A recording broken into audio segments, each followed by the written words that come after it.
കഥ ഇഷ്ടാണോ? ഇഷ്ടാണോ? എന്തായാലും ഒന്നും മിണ്ടാത്തെ? പെരുവള്ളൂരല്ലേ ഇത് സ്ഥലം? പെരുവള്ളൂരുകാരെ മസിലൊക്കെ വിട്ടിരിക്കുക, റിലാക്സ് ആയിട്ടിരിക്കുക. നിങ്ങളിൽ ഒരാൾ മാത്രമാണ് അല്ലേ? നിങ്ങൾക്കില്ലാത്ത പ്രത്യേകതകളൊന്നുമില്ല.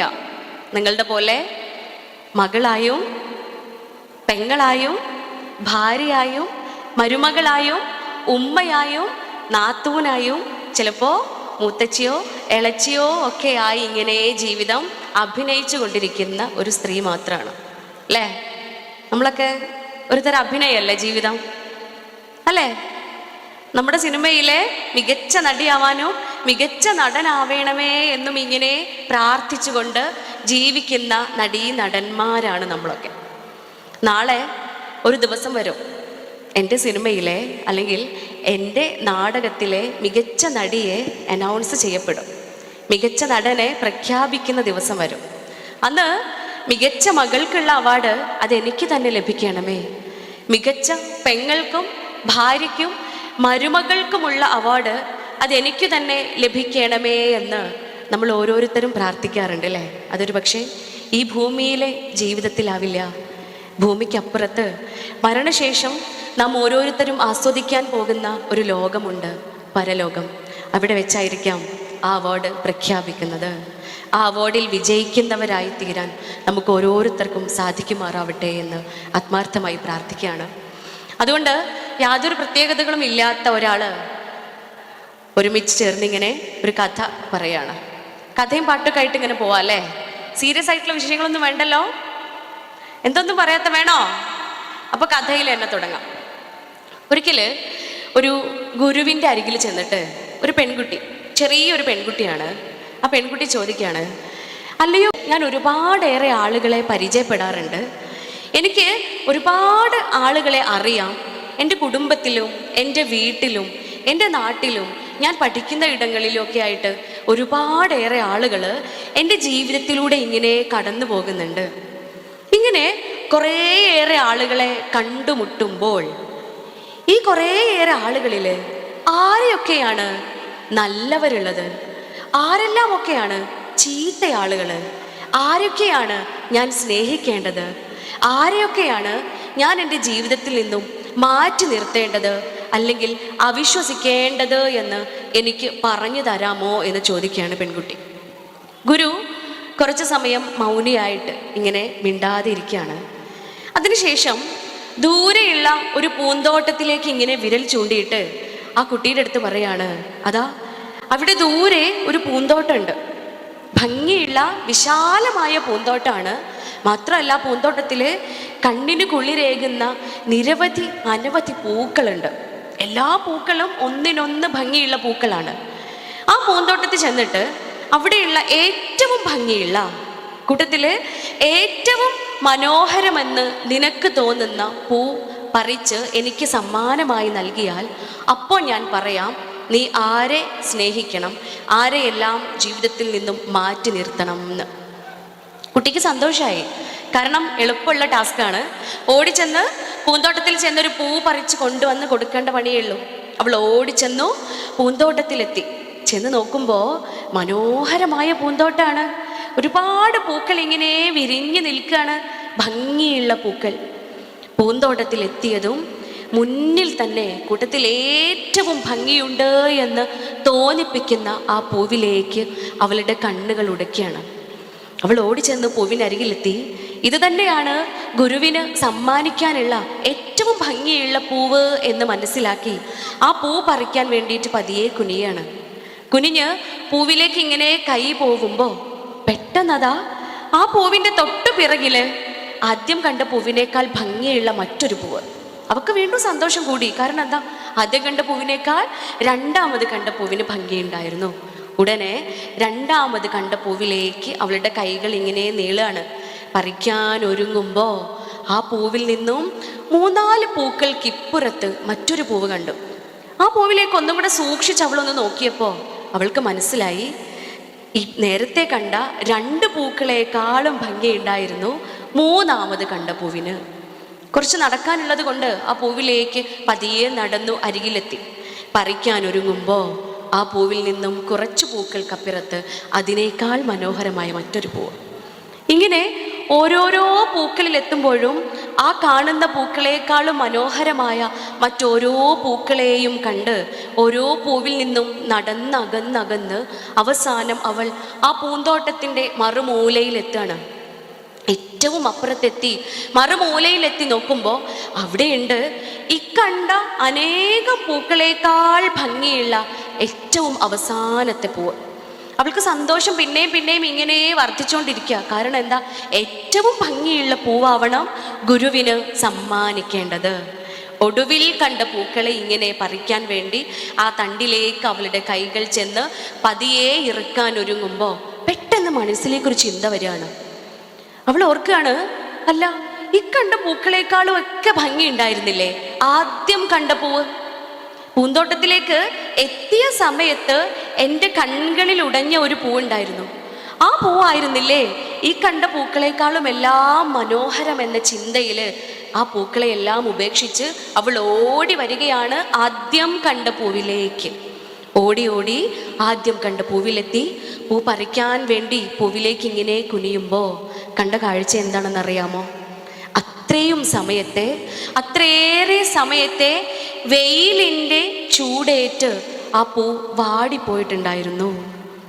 വെയിലിൻ്റെ കഠിനമായ ചൂടേറ്റ് ആ പൂവിൻ്റെ ഭംഗിയെല്ലാം നഷ്ടപ്പെട്ടിട്ടുണ്ടായിരുന്നു. അവൾക്ക് സങ്കടം വന്നു. പക്ഷേ പ്രതീക്ഷയുണ്ട്. ഉടനെ തന്നെ അവൾ അടുത്ത പൂവിലേക്ക് അവളുടെ കണ്ണുകളെ തിരിച്ചു. പക്ഷേ ആ പൂവും വാടിയിട്ടുണ്ടായിരുന്നു. തുടർന്ന് ഓരോരോ പൂക്കളിലെത്തുമ്പോഴും ആ പൂക്കളെല്ലാം വാടിയ അവസ്ഥയിൽ കാണുകയും ഒടുവിൽ ഏറ്റവും അവസാനം കണ്ട ആ പൂ തന്നെ പറിച്ച് ഗുരുവിന് സമ്മാനമായി നൽകുകയാണ്. ഗുരുവിൻ്റെ അരികിലെത്തി പൂ സമ്മാനമായി കൊടുത്തു. പൂ വാങ്ങിച്ചിട്ട് ഗുരു ആ പൂവിലേക്ക് ഇങ്ങനെ നോക്കിയിട്ട് പറയാണ്, ഇത്രയേറെ മനോഹരമായ പൂന്തോട്ടത്തിലേക്ക് നിന്നെ പറഞ്ഞയച്ചിട്ട് ഒരുപാട് എണ്ണാൻ പറ്റാത്ത അത്രയും പൂക്കളുള്ള ആ പൂന്തോട്ടത്തിലേക്ക് എത്തിയിട്ട് ഈ വാടിയ പൂവാണോ എനിക്ക് സമ്മാനമായി നൽകാൻ നിനക്ക് കിട്ടിയത് എന്ന ചോദ്യത്തിന് കണ്ണു നിറഞ്ഞുകൊണ്ട് മോള് ആ കഥ മുഴുവൻ പറഞ്ഞു കൊടുക്കുകയാണ്. ഗുരുവേ, ഓരോ പൂക്കളിലെത്തുമ്പോഴും ആ പൂക്കളെല്ലാം ഭംഗിയുള്ള പൂക്കളായിരുന്നു. പക്ഷേ ഭംഗിയുള്ള ഒരു പൂവിനെ കണ്ട് ആ പൂവാണ് ഏറ്റവും ഭംഗി എന്ന് തോന്നുമ്പോൾ തൊട്ടപ്പുറത്തുള്ള പൂവിനെ കണ്ടുകൊണ്ട് ആ പൂവിനല്ലേ ഭംഗി എന്ന് എൻ്റെ ഉള്ളിൽ ഇങ്ങനെ ചിന്ത വന്നു. ഉടനെ ഓരോരോ പൂക്കളിൽ നിന്നും അകന്നകന്ന് അവസാനം കണ്ട പൂവിലെത്തിയപ്പോൾ എനിക്കൊരു തിരിച്ചറിവുണ്ടായി. ഞാൻ ആദ്യം കണ്ട പൂവിനായിരുന്നില്ലേ ഏറ്റവും ഭംഗിയുണ്ടായിരുന്നത് എന്ന്. തിരിച്ചറിവിനൊടുവിൽ ഞാൻ ആദ്യത്തെ പൂവിലെത്തിയപ്പോഴേക്കും വെയിലിൻ്റെ ചൂടേറ്റ് പൂക്കളെല്ലാം വാടി തളർന്നു പോയിട്ടുണ്ടായിരുന്നു. പൂക്കളുടെ വർണ്ണങ്ങളെല്ലാം മങ്ങി ഭംഗിയില്ലാത്ത പൂക്കളായി തീർന്നിരുന്നു ഗുരുവേ.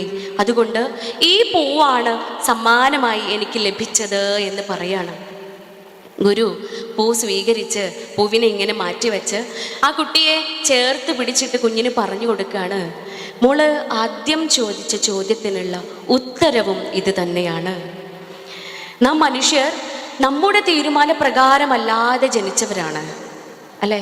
പെരുവള്ളൂരരെ, നിങ്ങൾ ആരെങ്കിലും നിങ്ങളുടെ തീരുമാനപ്രകാരം ജനിച്ചവരുണ്ടോ? ഇല്ല അല്ലേ? ഞാനും എൻ്റെ തീരുമാനപ്രകാരം ജനിച്ചവളല്ല. എൻ്റെ ദൈവവിധിയാണ്. ഞാൻ എൻ്റെ ഉമ്മയുടെയും ഉപ്പയുടെയും മകളായിക്കൊണ്ട് ഇന്ന സ്ഥലത്ത് ജനിക്കണമെന്ന് എൻ്റെ ദൈവത്തിൻ്റെ വിധിയായിരുന്നു. എൻ്റെ വിധിയായിരുന്നു. എൻ്റെ ദൈവം എന്നിലേൽപ്പിക്കപ്പെട്ട വിധിയായിരുന്നു. അപ്രകാരം നമ്മുടെ തീരുമാനപ്രകാരമല്ലാതെ ജനിക്കപ്പെട്ട നമ്മുടെ ജീവിതത്തിലൂടെ ഒരുപാടേറെ ആളുകൾ ഇങ്ങനെ കടന്നു പോകും. ഒരുപാടേറെ ആളുകളെ നാം കണ്ടുമുട്ടേണ്ടി വരും, നാം പരിചയപ്പെടേണ്ടി വരും. ഈ മനുഷ്യരിൽ നാം കണ്ടുമുട്ടുന്നവരിൽ, നാം പരിചയപ്പെടുന്നവരിൽ, നാം ചിരിക്കുന്നവരിൽ, നാം സംസാരിക്കുന്നവരിൽ ഒരു സൃഷ്ടി പോലും, ഒരു മനുഷ്യൻ പോലും മറ്റൊരാളെക്കാളും പുകഴ്ത്തപ്പെടേണ്ടവനോ ഒരു മനുഷ്യനും മറ്റൊരാളെക്കാളും ഇകഴ്ത്തപ്പെടേണ്ടവനോ അല്ല.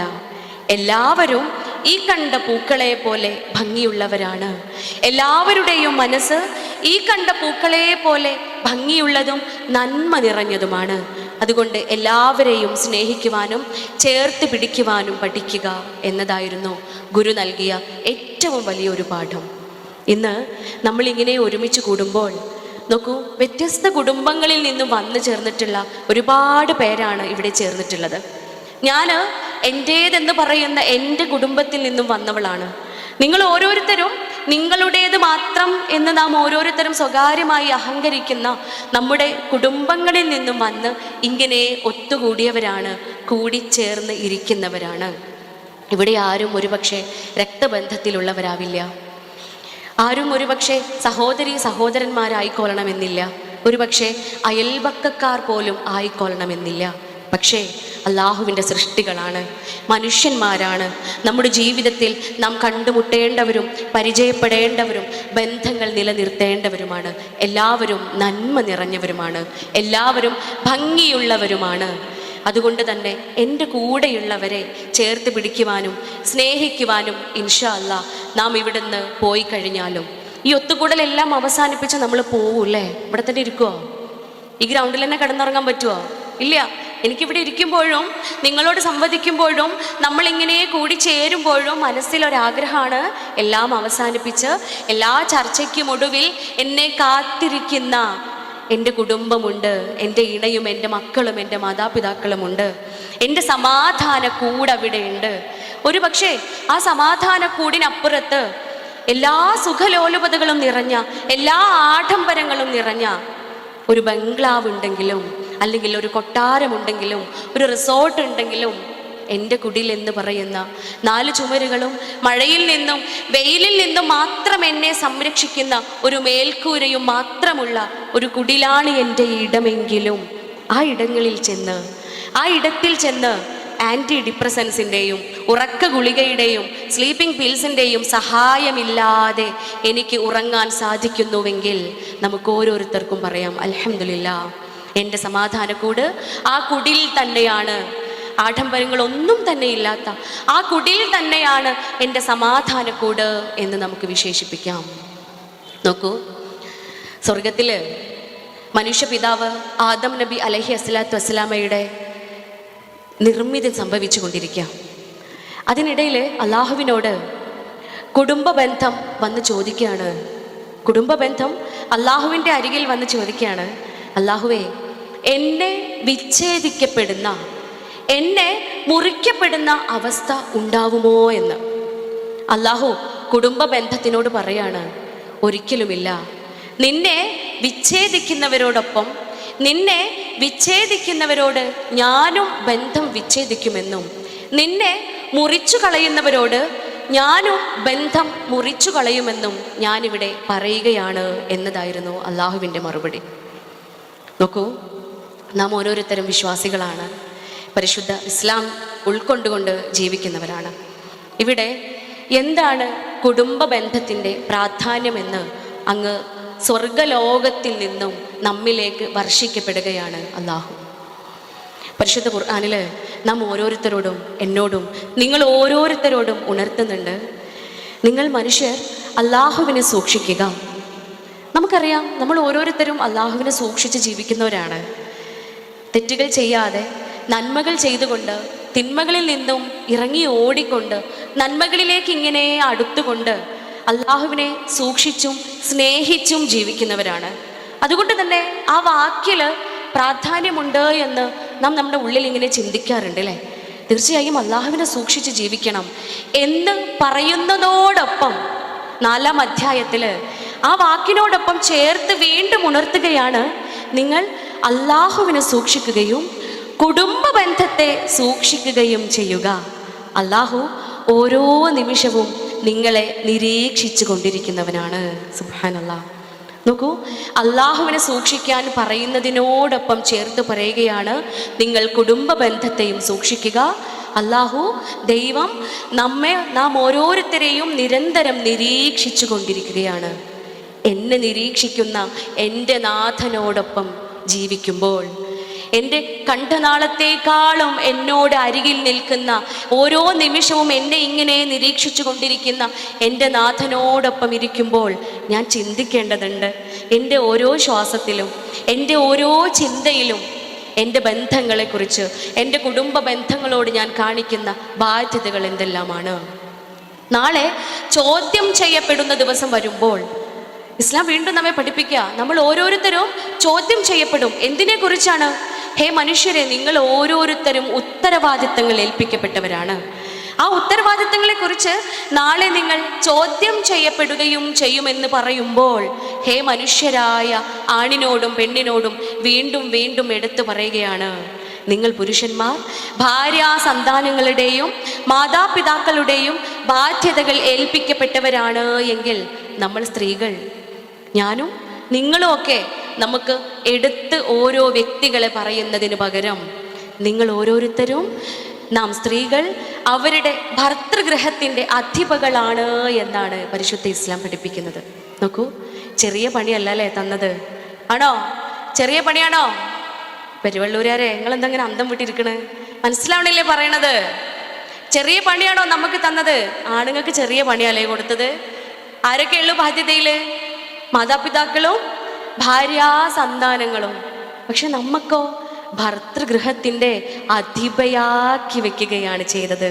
അൽമർഅതു റാഇയത്തുൻ ഫീ ബൈതി സൗജിഹാ. സ്ത്രീ അവളുടെ ഭർതൃഗൃഹത്തിൻ്റെ, അവളുടെ ഇണയുടെ വീടിൻ്റെ റാണിയായവളാണ് എന്ന് പറയുമ്പോൾ നാം ഓരോരുത്തരും ഓർക്കേണ്ടതുണ്ട്. ആ ഓർക്കലിൻ്റെ ഉത്തമ ഉദാഹരണം തന്നെയാണ് ഇന്ന് ഈ സദസ്സ്. രണ്ട് ഭാഗത്തേക്കും ഇങ്ങനെ നോക്കുമ്പോൾ ഒരു പക്ഷേ ഇത്ര മനോഹരമായി എനിക്കായിരിക്കും ഈ കാഴ്ച ദർശിക്കാൻ സാധിക്കുന്നത്, അല്ലേ? ആണുങ്ങൾ വളരെ കുറച്ചേ ഉള്ളൂ. ആണുങ്ങളെക്കാളും 2-3 ഇരട്ടിയോളം വരുന്ന സ്ത്രീകളാണ്, റാണികളാണ്, അധിപകളാണ് ഇവിടെ ഇങ്ങനെ ഒരുമിച്ച് കൂടിയിരിക്കുന്നത് എങ്കിൽ എന്താണ് കുടുംബത്തിൻ്റെ പ്രാധാന്യം? എന്താണ് എന്നെ മുറിക്കപ്പെടേണ്ട സാഹചര്യങ്ങൾ ഇല്ലാതെയാക്കണമേ എന്ന് വേവലാതിപ്പെട്ടുകൊണ്ട് അള്ളാഹുവിനോട് ചോദിച്ച ആ കുടുംബ ബന്ധത്തിൻ്റെ പ്രാധാന്യം എന്താണ്? കുടുംബം വേണോ? എന്തെങ്കിലും അഭിപ്രായം? അത് നേരത്തെ പറയാൻ മറന്നുല്ലേ. എനിക്ക് ഒറ്റക്ക് പ്രസംഗിക്കുക എന്ന് പറഞ്ഞാൽ ഭയങ്കര ഇടങ്ങേറുള്ളൊരു കാര്യമാണ്. നിങ്ങളോട് ചോദ്യമൊക്കെ ചോദിച്ച് നിങ്ങൾ ഉത്തരമൊക്കെ പറഞ്ഞ് ഇങ്ങനെ പറയുമ്പോൾ ഒരു രസമാണ് അല്ലേ? ഇല്ലേ?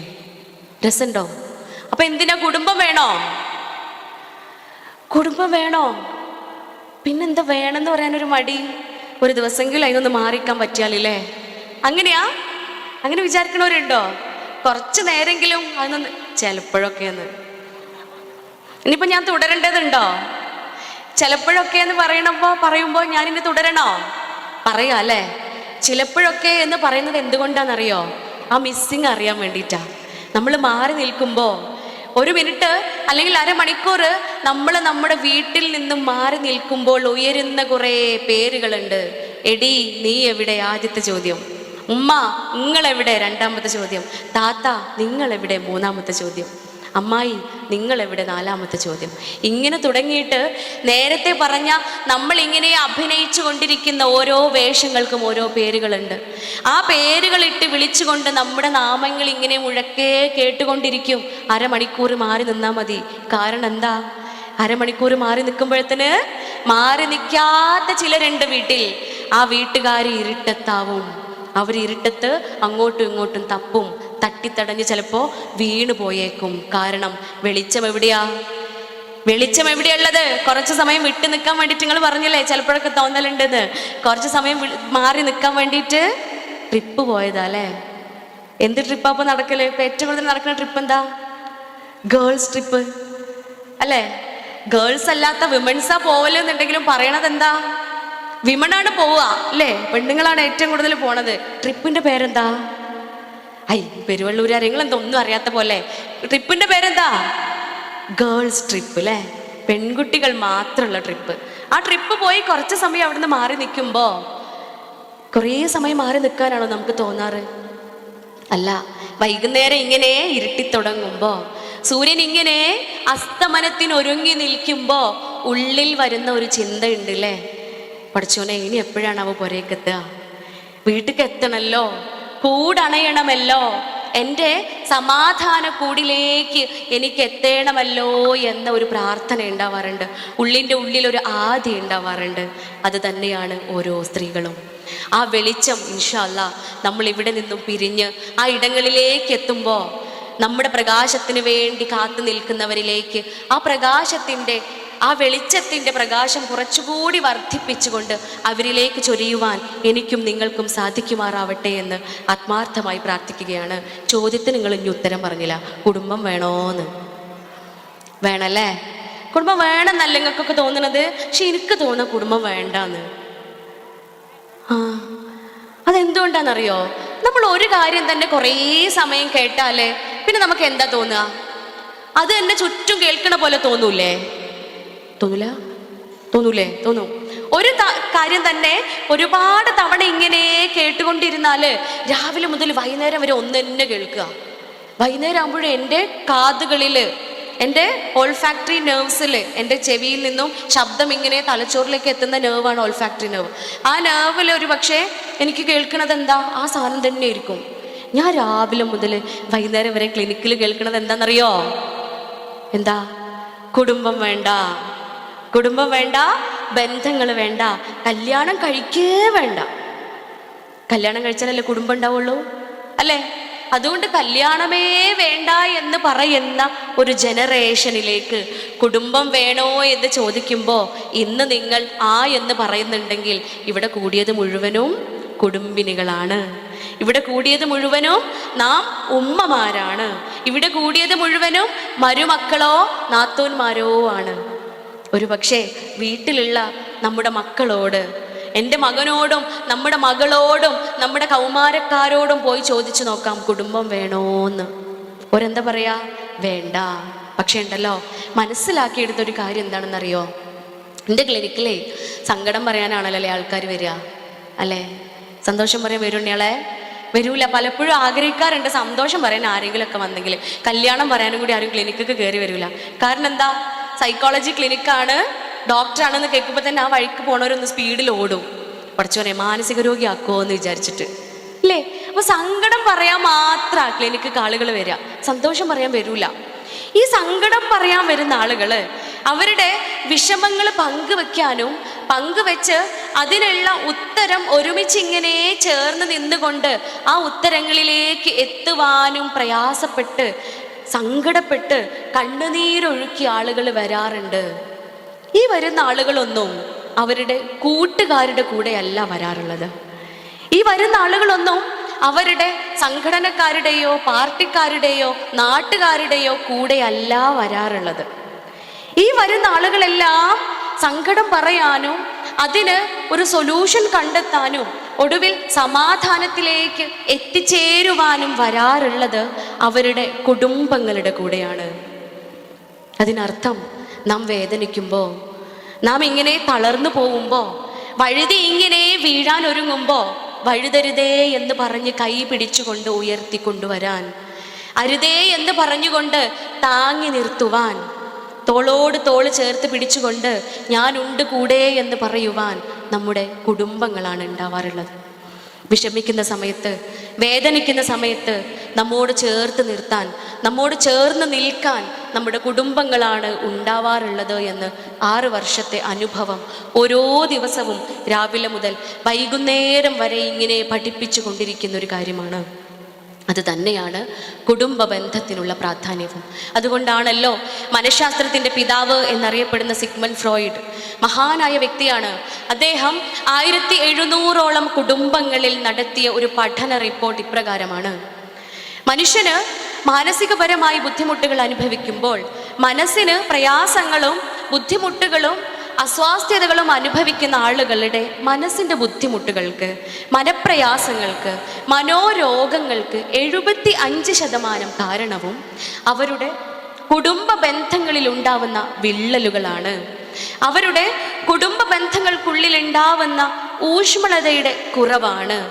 അവരുടെ കുടുംബ ബന്ധങ്ങൾക്കുള്ളിൽ ഉണ്ടാവുന്ന ശിഥിലതയാണ് എന്ന് പറയുമ്പോൾ സുബ്ഹാനല്ലാഹ്, നാം ഓർക്കേണ്ടതുണ്ട്, മുഹമ്മദ് മുസ്തഫ സ്വല്ലല്ലാഹു അലൈഹി വസല്ലം നമ്മെ ഉണർത്തുകയാണ്. കുടുംബ ബന്ധം ഊട്ടിയുറപ്പിക്കുന്നവനും ഞാനും നാളെ സ്വർഗ പൂങ്കാവനത്തിൽ ഇപ്രകാരമായിരിക്കും. കൂടെ വീണ്ടും നമ്മെ ഇങ്ങനെ ഓർമ്മിപ്പിക്കുക, കുടുംബ ബന്ധം മുറിക്കുന്നവൻ എന്നിൽപ്പെട്ടവനല്ല. 3 പേരുടെ പ്രാർത്ഥനയാ. 3 പേരുടെ പ്രാർത്ഥനയാണ് അള്ളാഹു സ്വീകരിക്കാതിരിക്കുക. അറിയാമോ ആരുടെയൊക്കെയാണെന്ന്? ഒന്ന്, നമസ്കരിക്കാത്തവൻ്റെ പ്രാർത്ഥന. അള്ളാഹുവിൻ്റെ മുൻപിൽ 5 നേരം സുജൂദ് ചെയ്യാത്തവൻ്റെ പ്രാർത്ഥന അള്ളാഹു സ്വീകരിക്കുകയില്ല. രണ്ടാമത്, കുടുംബ ബന്ധം മുറിക്കുന്നവൻ്റെ പ്രാർത്ഥന അള്ളാഹു സ്വീകരിക്കുകയില്ല. ചിന്തിക്കണം. ഞാനും നിങ്ങളും നെഞ്ചിൽ ഇങ്ങനെ കൈവച്ചുകൊണ്ട് ചിന്തിക്കണം. എൻ്റെ വാക്ക്, എൻ്റെ നോട്ടം, എൻ്റെ പ്രവൃത്തി, എൻ്റെ ചിന്ത എൻ്റെ കുടുംബ ബന്ധങ്ങൾക്കുള്ളിൽ വിള്ളലുകൾ ഉണ്ടാക്കിയിട്ടുണ്ടോ? എൻ്റെ കുടുംബ ബന്ധങ്ങൾക്കുള്ളിൽ ശിഥിലതകൾ ഉണ്ടാക്കിയിട്ടുണ്ടോ?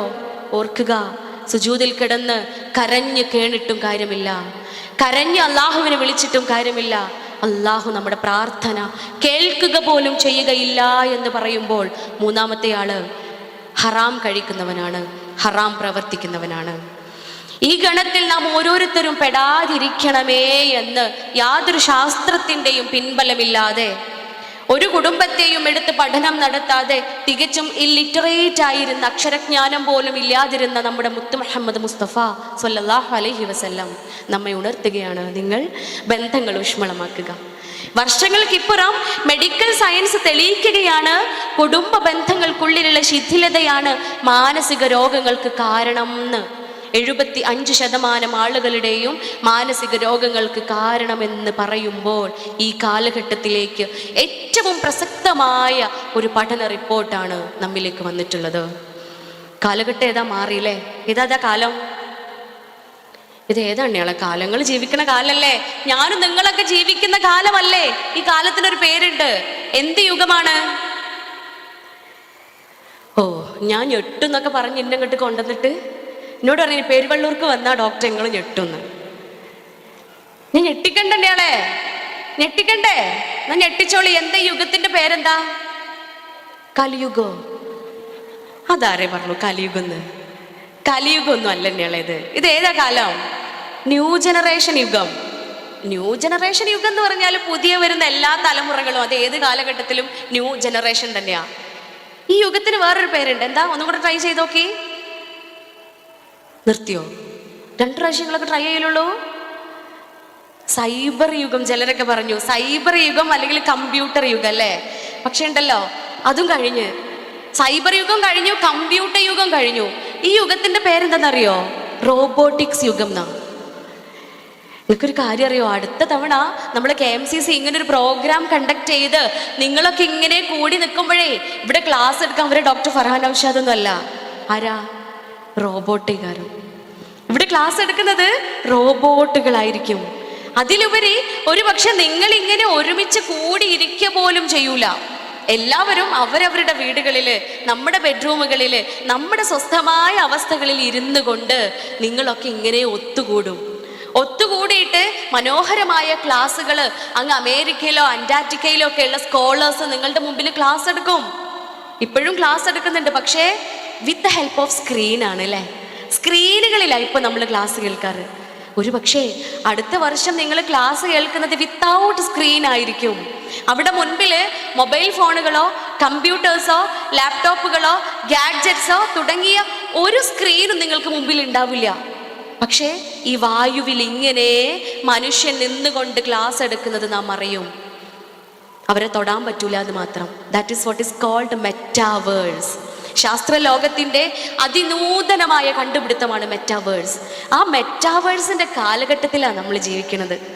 നമ്മൾ ആ മെറ്റാവേഴ്സിൻ്റെ കാലഘട്ടത്തിൽ ജീവിക്കുമ്പോൾ നമ്മൾ അറിയേണ്ടതുണ്ട് എന്താണ് മെറ്റാവേഴ്സ്. നമ്മൾ അറിയേണ്ടതുണ്ട് എന്തൊക്കെയാണ് റോബോട്ട് ചെയ്യുന്നത്. കയ്യിൽ മൊബൈൽ ഫോൺ ഇല്ലേ? അതിൻ്റെ പ്രവർത്തനങ്ങളൊക്കെ നമുക്കറിയോ? അതും അറിയില്ലേ? ഈ മൊബൈൽ ഫോൺ 24 hours/7 നമ്മളെ കയ്യിലില്ലേ? എപ്പോഴും നമ്മുടെ കയ്യിൽ നാം ഇങ്ങനെ കൊണ്ട് നടക്കുന്ന ഉപകരണമാണ്. നമുക്ക് മാറ്റിവെക്കാൻ തെല്ലും ആഗ്രഹമില്ല. എൻ്റെ സന്തത സഹചാരിയാണ്, നമ്മുടെ സന്തത സഹചാരിയാണ്. അതുകൊണ്ട് ഉറങ്ങാൻ പോകുമ്പോൾ നമ്മൾ അയാളെ തലയണയുടെ താഴേക്ക് മാറ്റിവെക്കും അല്ലേ? ഉറങ്ങുന്ന സമയത്ത് പോലും മാറ്റിവെക്കാൻ നാം ആഗ്രഹിക്കാത്തത് കാരണം തലയിണയുടെ താഴേക്ക് നാം മാറ്റിവെക്കും. അടുത്ത ദിവസം പുലരുകയാണ്. അടുത്ത ദിവസം പുലർന്ന് ആ ദിവസത്തെ കാണാൻ വേണ്ടി കണ്ണിമകൾ തുറക്കുന്നത് പോലും ഈ പൂമുഖം കണ്ടുകൊണ്ടാണ്. കണ്ണ് തുറക്കുന്നതിന് മുമ്പ് കൈ ഇങ്ങനെ തപ്പൂലേ നമ്മൾ തലയിണന്റെ താഴെ?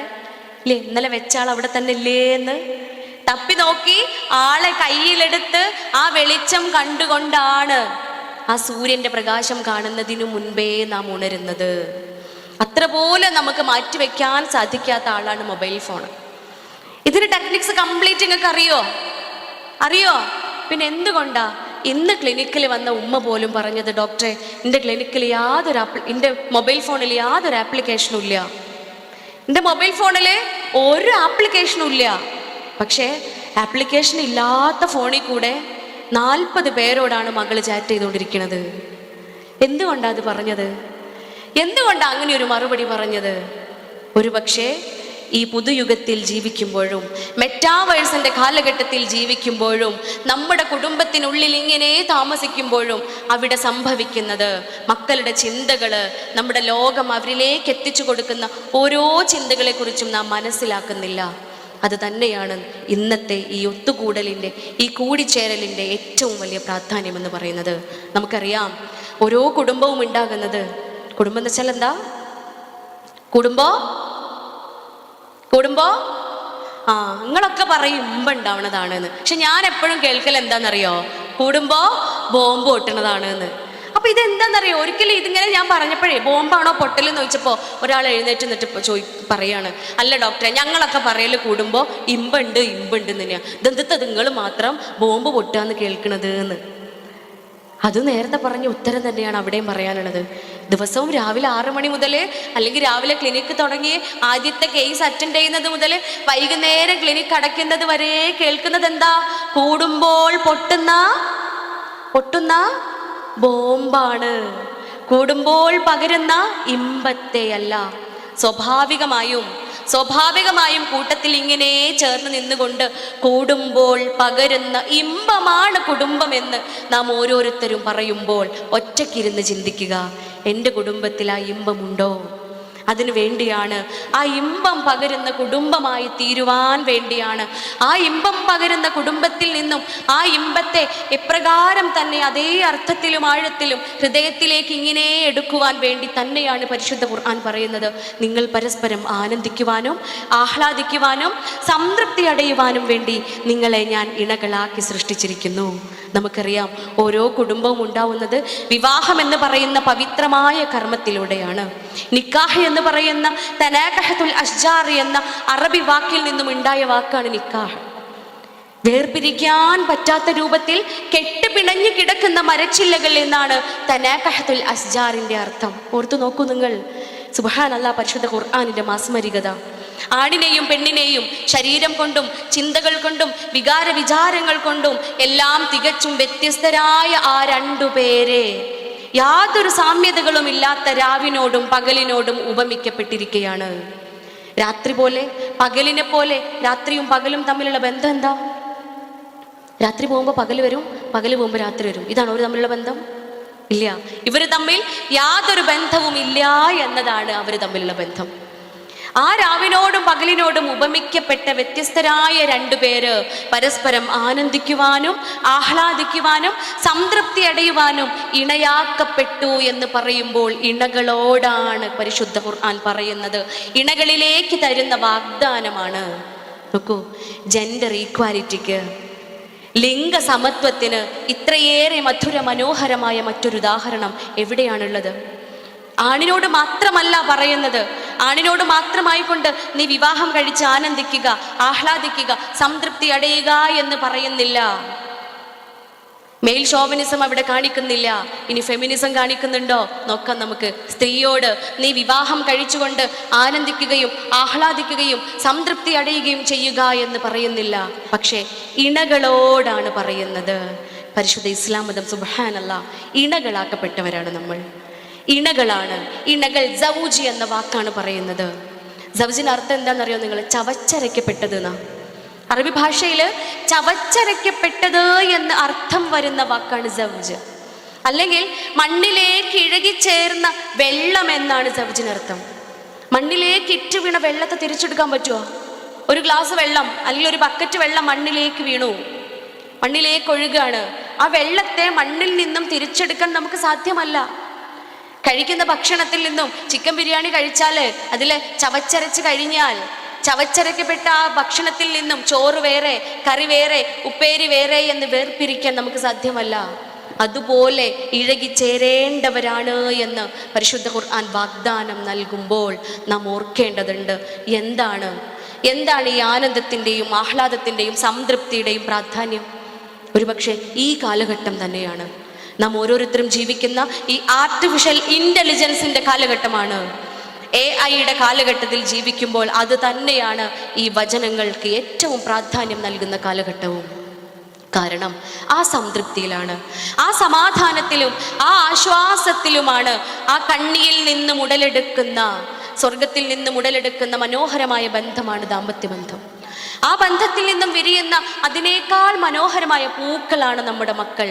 നാളെ എന്ന് പറയുന്ന നമ്മുടെ നാട്, നമ്മുടെ നാടിൻ്റെ നാളെയുടെ പ്രതീക്ഷയും ഭാവിയും നമ്മുടെ മക്കളാണ്. അടുത്ത ജനറേഷൻ നമ്മുടെ മക്കളാണ്. ആ മക്കൾ നല്ല ഭാവിയെ വാർത്തെടുക്കാൻ വേണ്ടി നമ്മിൽ നിന്നും ഉടലെടുക്കുന്ന ആ മക്കളുണ്ടല്ലോ, ആ മക്കളുടെ മാനസികാരോഗ്യം, നമ്മുടെ മാനസികാരോഗ്യം ഈ ആനന്ദത്തിലും ഈ ആഹ്ലാദത്തിലും ഈ സംതൃപ്തിയിലുമാണ് ഉള്ളത് എന്ന് പറയുമ്പോൾ, ഇതുപോലെ ഉണ്ടല്ലോ ഒരു സദസ്സിൽ ഈ ആനന്ദത്തെക്കുറിച്ചും ആഹ്ലാദത്തെക്കുറിച്ചും സംതൃപ്തിയെക്കുറിച്ചൊക്കെ ഇങ്ങനെ പ്രസംഗിക്കുമ്പോൾ മുമ്പിലിരിക്കുന്ന ഒരു ഉമ്മ എഴുന്നേറ്റ് നിന്നിട്ട് പറയാ, അല്ല മോളെ, ചട്ടിയും കലമാവുമ്പോൾ പെരുവള്ളൂരും അങ്ങനെ തന്നെയാ. പെരുവള്ളൂരും ഈ ചട്ടിയും തട്ടിമുട്ടിയും തന്നെയാണോ ഞങ്ങളെ? ആണോ? ഞാൻ വിചാരിച്ചു അതങ്ങ് തെക്ക് ഏതോ നാട്ടിലിരുന്ന് തോന്നുന്നു, തെക്കൻ ജില്ലകളിൽ ഏതോ ഒരു ജില്ലയിൽ നിന്നാണ് ഈ ചോദ്യം വന്നത്. ചട്ടിയും കലമൊക്കെ ആവുമ്പോൾ തട്ടിയും മുട്ടിയൊക്കെ ഇരിക്കൂലേന്ന്. നോക്കൂ, ആ ചട്ടിയെയും കലത്തെയും കുറിച്ചാണ് ഇവിടെ സംസാരിക്കുന്നത്. പണ്ടൊക്കെ ചട്ടിയും കലവും തട്ടിയും മുട്ടി ഇരുന്നിരുന്നു എന്ന് പറഞ്ഞ് മുൻപിലുണ്ടായിരുന്ന ആ ഉമ്മ വീണ്ടും പറയാ, മോളെ, അങ്ങനെ തട്ടിയും മുട്ടിയൊക്കെ ജീവിച്ചിട്ടും എനിക്ക് 14 മക്കളുണ്ട്. ഈ മക്കളുള്ളതല്ല ഇമ്പോർട്ടൻസ്. അടുത്ത് വരുന്നുണ്ട് സാറിന് മക്കളുണ്ട് പറഞ്ഞപ്പോഴത്തേന് എല്ലാവരും ചിരിക്കുക. 14 മക്കളുണ്ട് പറഞ്ഞപ്പോഴത്തേന്. ഈ മക്കളൊക്കെ ആരാന്നറിയോ നിങ്ങൾക്ക്? എൻ്റെ വലിയ കുട്ടി റിട്ടയർഡ് തഹസിൽദാറാണ്, എൻ്റെ രണ്ടാമത്തെ മോന് റിട്ടയർഡ് BDO ആണ്, എൻ്റെ മൂന്നാമത്തെ മോന് റിട്ടയർഡ് ഡെപ്യൂട്ടി കളക്ടറാണ്, എൻ്റെ 4ാമത്തെ മോള് ഹെഡ് മിസ്ട്രസ് ആണ്, എൻ്റെ 5ാമത്തെ മോള് ഹയർ സെക്കൻഡറി ടീച്ചറാണ്. 16 ഓർത്തെടുക്കാൻ കഴിയൂല തന്നെയാളെ. 5 തന്നെ കഷ്ടപ്പെട്ട് ഞാൻ ഒപ്പിച്ചതാ. ഈ 14 മക്കളുടെയും വിവരവിശേഷങ്ങൾ മനോഹരമായി കണ്ണുകൾ ഇങ്ങനെ നിറഞ്ഞുകൊണ്ട് ആത്മനിർവൃതിയോട് കൂടിയിട്ട് ആ ഉമ്മ ഇങ്ങനെ പങ്കുവെക്കുകയാണ്. തട്ടി മുട്ടിയൊക്കെ ഇരുന്നിട്ടും 14 കുട്ടികളെ മനോഹരമായി ഞങ്ങളൊക്കെ ഞങ്ങളെ കാലത്ത് വളർത്തി വലുതാക്കിയില്ലേന്ന് അല്ലേ? ഇന്ന് ഒരു ടൗൺ എടുത്ത് നോക്കിയാൽ, ഒരു അങ്ങാടി എടുത്ത് നോക്കിയാൽ അവിടെ എത്ര കൗൺസിലിംഗ് സെൻ്റർ ഉണ്ടെന്ന് അറിയോ നിങ്ങൾക്ക്? മുക്കിലും മൂലയിലൊക്കെ ഉണ്ടാവും കൗൺസിലിങ്ങിന് ആൾക്കാർ ഇരിക്കണം അല്ലേ? അപ്പോൾ ഒന്നിന് രണ്ടാമത്തിന് എന്ത് ചെയ്യും? കൗൺസിലിംഗ് ഡിപ്ലോമയിൽ ഡിഗ്രിയും അല്ലെങ്കിൽ ഡിപ്ലോമയൊക്കെ എടുക്കാൻ പോകും. എന്നിട്ട് ക്ലിനിക്കൽ കൗൺസിലർ എന്നൊക്കെ പറഞ്ഞിട്ട് ഇരിക്കുകയാണ്. ഈ കൗൺസിലർമാരുടെ അടുത്തൊക്കെ പേഷ്യൻസും ഇല്ലേ? നാളെ തന്നെ എല്ലാവരും കൗൺസിലിങ്ങിൽ PG എടുക്കാൻ പോകണ്ടട്ടാ. എന്നിട്ട് പേഷ്യൻസ് ഇല്ലായിട്ട് ഡോക്ടർ എങ്ങളല്ല പേഷ്യൻസ് ഉണ്ടാവും എന്ന് പറഞ്ഞിട്ട് വരരുത്. ഇവരൊക്കെ അടുത്ത് പേഷ്യൻസ് ഉണ്ട്. ഇതെന്തുകൊണ്ടാ? നമുക്ക് 14 കുട്ടികളുണ്ടോ? 14 കുട്ടികളിൽ ആരെങ്കിലും ഇവിടെ ഉണ്ടോ? ഇല്ല അല്ലേ? പെരുവള്ളൂരും ഉണ്ടാവില്ല, ഞങ്ങളെ നിലമ്പൂരും എടക്കര ഒന്നുമില്ല. ഈ 14 മക്കളെ നിഷ്പ്രയാസം വളർത്തി ഈ രൂപത്തിൽ മനോഹരമാക്കി ഇങ്ങനെ സംവിധാനിച്ച് വച്ചു എങ്കിൽ നമുക്ക് ഒന്നേ ഉണ്ടാവുള്ളൂ. ഏറ്റവും കൂടുതൽ ക്ലിനിക്കൽ കൗൺസിലിങ്ങിന് വരാറ് ഒരു കുട്ടികളുള്ള ഉമ്മമാരാണ് ഏറ്റവും കൂടുതൽ കൗൺസിലിങ്ങിന് വരാറ്. കാരണം എന്താ? ഒന്നുള്ളൂ വളർത്താനുള്ള ഒരു പണി എന്നും പറഞ്ഞ് വരുമ്പോൾ ചിന്തിക്കേണ്ടതുണ്ട്. പണ്ടത്തെ കലം, പണ്ടത്തെ ചട്ടി അത് തട്ടിയും മുട്ടിയും ഇരുന്നുവെങ്കിൽ ആ കലത്തിൽ ഇത്തിരി വിള്ളലുകൾ വന്നാലും ആ കലത്തിൽ ഇത്തിരി ഓട്ടയുണ്ടായാലും ഒരു പക്ഷേ മക്കൾക്ക് കഴിക്കാനുള്ള അരിയോ കഞ്ഞിയോ അതിൽ വേവുമായിരുന്നു. അവരുടെ വിശപ്പ് അവിടെ അടയ്ക്കപ്പെടുമായിരുന്നു. പക്ഷേ ഉണ്ടല്ലോ, ഇപ്പോഴത്തെ ചട്ടിയും കലവും തട്ടി മുട്ടിയിരുന്നാൽ ആ ചട്ടീനെയും ആ കലത്തിനെയും നീട്ടി എറിയാനേ പറ്റുള്ളൂ. കാരണം അരി വേവൂല, ആ ചട്ടിയിൽ ഭക്ഷണം വേവൂല. ആ ചട്ടിയിൽ വേവുന്ന ഭക്ഷണം നമ്മുടെ മക്കൾക്ക് കഴിക്കാൻ വേണ്ട. കാരണം എന്താണെന്നറിയാമോ? മനോഹരമായ മറ്റനേകം സാഹചര്യങ്ങൾ, മറ്റനേകം ഓപ്ഷൻസ് അവരുടെ മുമ്പിലുണ്ട്. എന്തുകൊണ്ടാ ഏറ്റവും കൂടുതൽ മക്കള് വിവാഹം വേണ്ട എന്ന് പറഞ്ഞ് ക്ലിനിക്കിൽ വരുന്നത്? കല്യാണം കഴിക്കേണ്ടതില്ല, വിവാഹ ജീവിതം വേണ്ട, എന്തിനാണ് വെല്ലിമ്മ കിടക്കണ പാമ്പിനെ എടുത്ത് തോളിൽ ഇടുന്നത് ഡോക്ടറേ എന്ന് ചോദിക്കുന്ന മക്കളുണ്ട്. എന്തിനാണ് വയ്യാവേലി എടുത്ത് തലയിൽ ഏറ്റുന്നത് ഡോക്ടറേ എന്ന് ചോദിക്കുന്ന കുട്ടികളുണ്ട്. വിവാഹം എന്ന് പറയുന്നത് സ്ത്രീയുടെ അടിമത്വമല്ലേ? വിവാഹം എന്ന് പറയുന്നത് പുരുഷന്റെ മേധാവിത്വമല്ലേ എന്ന് ചോദ്യമായി ചോദിക്കുന്ന മക്കളുണ്ട്. ചോദ്യത്തിന് മുമ്പിൽ മുട്ടുമടക്കാൻ പാടുണ്ടോ? എന്നോട് മാത്രമല്ല ടെണ്ണികളെ ചോദിക്കുക, നമുക്കൊക്കെ കുട്ടികളില്ലേ, മക്കൾ വളർന്നു വരും, നമ്മളോട് ചോദിക്കും, അല്ലുമ്മ കല്യാണം കഴിക്കേണ്ടതുണ്ടോ, അല്ലുപ്പ വിവാഹം കഴിക്കേണ്ടതുണ്ടോ? ഒരു പക്ഷേ ചോദിക്കാൻ മടിക്കുന്ന കുട്ടികൾ കഴിക്കേണ്ടാത്ത സാഹചര്യങ്ങളിലേക്ക് വഴിമാറി പോവുകയാണ് ചെയ്യേണ്ടത്. ജാഗരൂകരായിരിക്കേണ്ടതുണ്ട്. നാം ഓരോരുത്തരും സൂക്ഷ്മാലുക്കളായി ഇരിക്കേണ്ടതുണ്ട്. ചിന്തിക്കുക, എന്തിനാണ് ഇണകൾ പരസ്പരം, മാതാപിതാക്കൾ പരസ്പരം ഏറ്റവും സ്നേഹമുള്ളവരാവണം. സ്നേഹമുള്ള കുടുംബാന്തരീക്ഷം മക്കൾക്കും വീട്ടിലുള്ള മറ്റു ബന്ധങ്ങൾക്കും നാം ഉണ്ടാക്കി കൊടുക്കണമെന്ന് പറയുന്നത് എന്നത് ഒരു ഉദാഹരണത്തിലൂടെ, ഒരു അനുഭവത്തിലൂടെ പങ്കുവെക്കുകയാണ്.